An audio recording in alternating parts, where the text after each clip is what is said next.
Now, from the streets of New York City to also once an inhabitant of Los Angeles, he is set to emerge as one of the funniest, charming, yet eccentric writers and humorists of our day. His work includes the writing and productions of Junk and Fam that are airs both on radio and television. Take a look at this clip. Last night I found something underneath my dead grandmother's pillow, a bed bug. But I also found a long lost message. When Christopher was born, he was born with his twin sister Christina. And I thought, ay, two granddaughters for the price of Juan. I know nothing about sports. I always thought wide receivers went out of style with the rotary phone, you know? Taino breaks.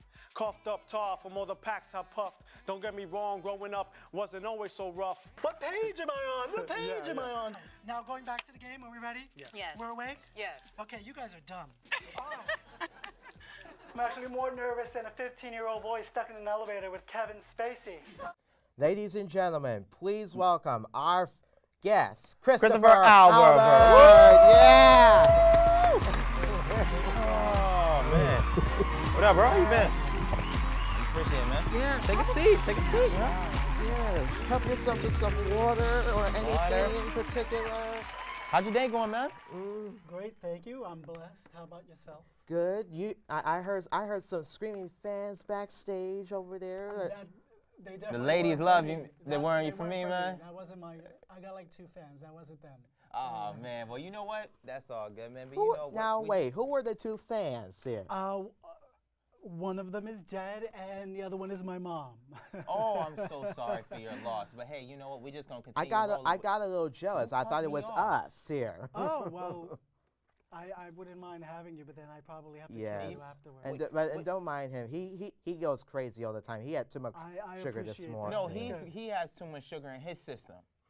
I'm actually I should have another cup of coffee coming. A cup of soon. coffee, It's about Starbucks? that time of day. Not necessarily. I just go for the old All right. Puerto Rican cup of coffee. That's what I'm talking about. But you know what? Ah. Let's get straight into it. But just tell us real quick about your show and what it's about for people who don't know about it.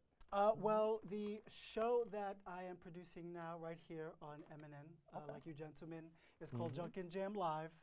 It is a show that I have been developing for about 3 or 4 years now, and it was meant to be on stage, on live stage.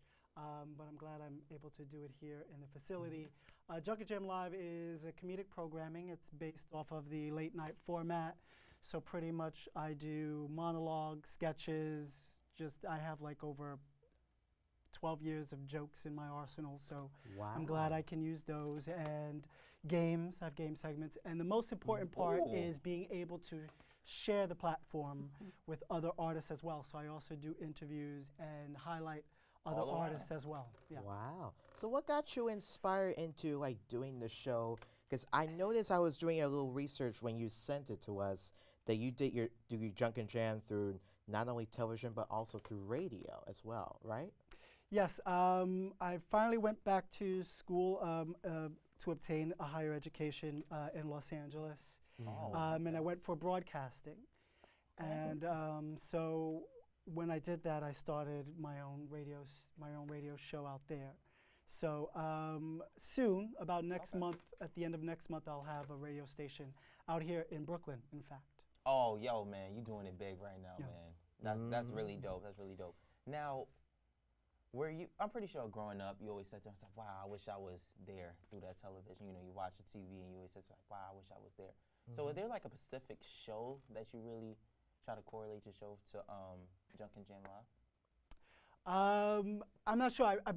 I would say this. It's a culmination of just everything I love. I've always loved performing. I've always loved comedy. I was actually very fortunate enough to tour when I was younger with the New York Boys Choir. Okay. And we've had a lot of amazing experiences.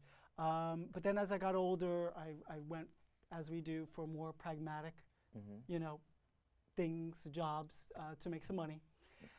So I ended up in finance for a lot of years down in Wall Street. Wow.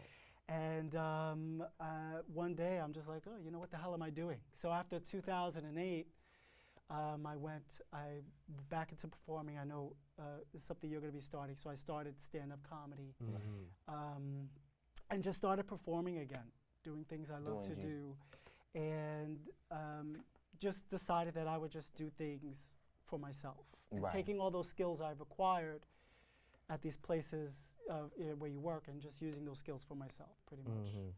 Yes. Pretty good. Pretty good. No, and you also did like created some short stories, if I'm correct here.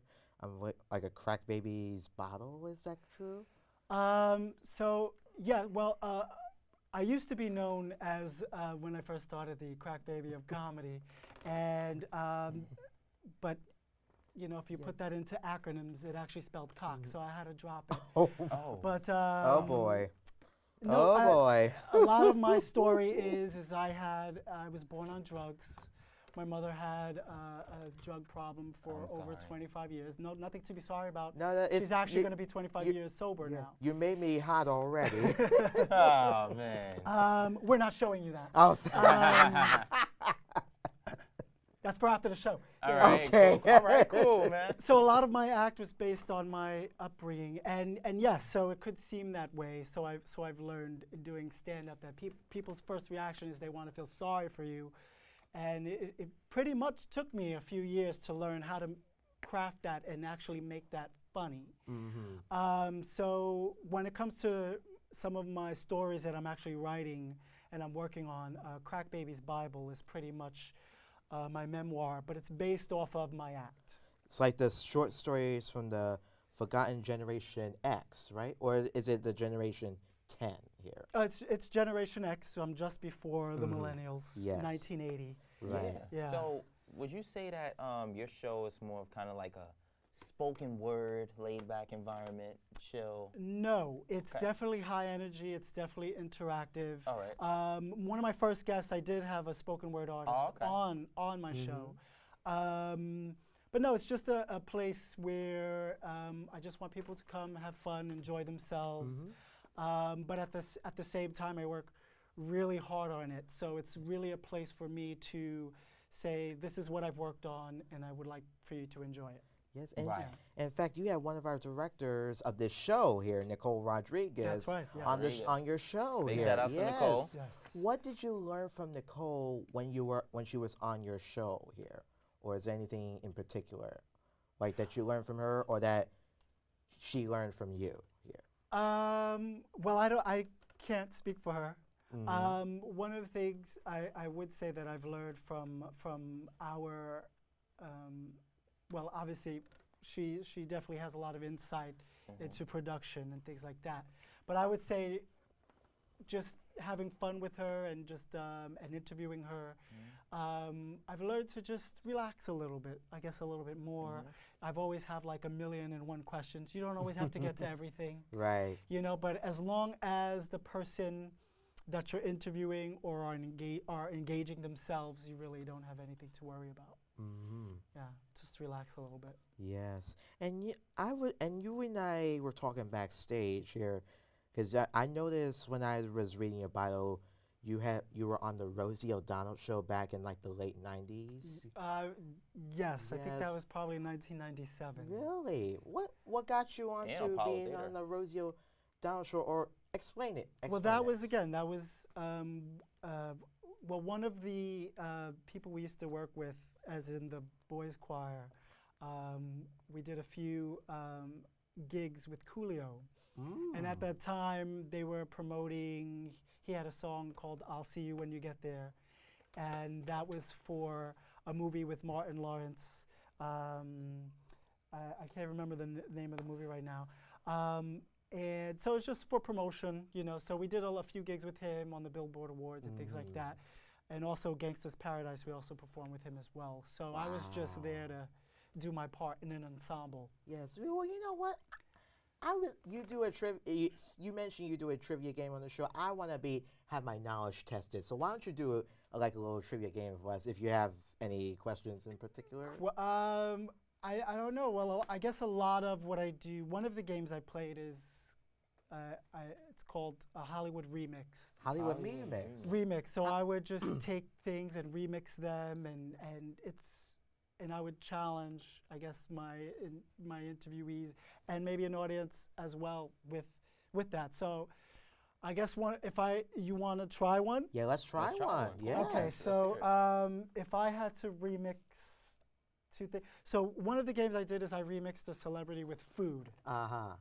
So one of your clues is she was the Firecrotch star of Mean Girls, remixed with what you would eat at Thanksgiving or Christmas, but it's not turkey. Rachel McAdams. No. Wait, is Maybe it? I'm- Wait, is maybe the, I'm is aging the myself answer here. supposed to be a celebrity here, or? Yeah, so the celebrity, from what I remember, was nicknamed Firecrotch by Paris Hilton at one point. So that means she's a redhead. So the redhead star of Mean Girls mixed with what you would eat at Christmas time, but it's not turkey. Oh. So that answer would be Lindsay Lohan. Damn it! Oh, Darn it! what's wrong with you, bro? That was my I have first a million instinct. of them, yeah. That one. How you don't remember Lindsay Lohan? I know. No. Deja, be quiet, please. I didn't know. say- Listen, I know Lindsay Lohan, but Rachel McAdams was also Yeah, in Mean Girls. she That's was. what came into my mind at first, and then Lindsay Lohan was second. Well, I didn't say all the questions and answers were going to be intelligent based. Yeah. They're really stupid. Yeah, we have time for one more here.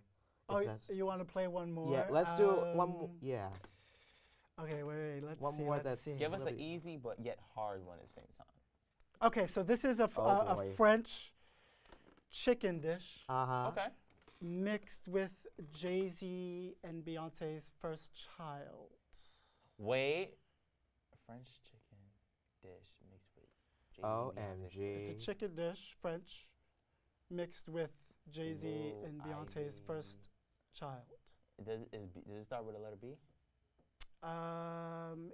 Yeah, why not? You could. Blue Ivy? So it's actually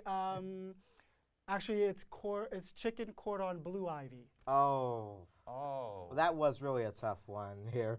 Yeah, I would have never gotten that. it's really and stupid. you didn't get Lindsay Lohan? Come on, man. Deja, listen, Christopher. We enjoyed having you on. We had a lot of fun with you. You gotta come back here. Please, Thank you very much. Please, yes. Do you have any social media? I do. So you could follow me on ChristopherAlbert.info, which is also junkinjam.com, and everything. Instagram, Facebook, Junk and Jam. Am I missing anything? Twitter, Junk and Jam.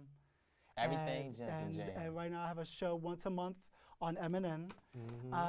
And soon we'll have a radio show up on RadioFreeBrooklyn.com as well. There you have it. There you dear. have it. We want to give our special thanks to Christopher Albert. Junk and Jam premieres on MNN this summer. Check your local listings and even on MNN.org. We'll be right back.